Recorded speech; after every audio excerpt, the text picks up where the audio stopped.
I work at this high-tech auto shop, and let me tell you, there's never a dull moment here.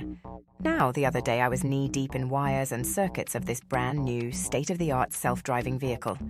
They'd just wheeled it in for some routine maintenance, but this baby had more tricks up its sleeve than a mischievous cat.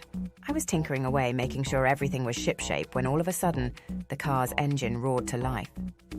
Well, it was supposed to be silent, you know, being electric and all, but there it was, revving like it's about to hit the racetrack. Before I could blink, the wheels started spinning and the car took off on its own. Now, you might think a mechanic like me would have the upper hand in catching a runaway car. But let me tell you, this wasn't your regular Sunday drive. I dashed out, waving my arms like a mad conductor, hoping to stop it. But it just zoomed past me like I was standing still. I mean, seriously, I fix cars for a living, but chasing them? That's a whole different ballgame. So there I was, running down the street, yelling at this rebellious vehicle like it was a misbehaving kid. Hey, come back here, you're due for an oil change. But nope, it wasn't having any of it. It took a sharp turn at the intersection and vanished into the traffic.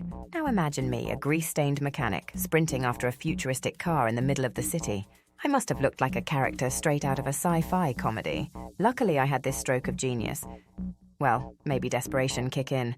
I remembered the GPS tracker we install in these self-driving wonders for safety. So I whipped out my phone, tapped a few buttons, and voila! I had a blinking dot on the screen indicating the car's location.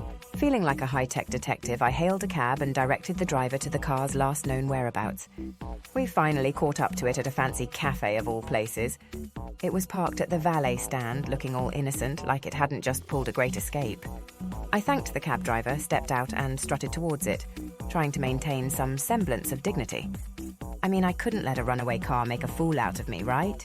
Turns out the car had some glitch in its system that triggered the impromptu joyride.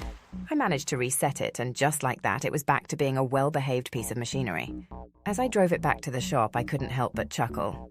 I mean, who knew a mechanic would end up chasing a self-driving car through the city streets? It was definitely one for the books, a tale to share with my fellow grease monkeys over a cup of coffee. And you can bet I gave that car an extra thorough checkup before handing it back to its owner.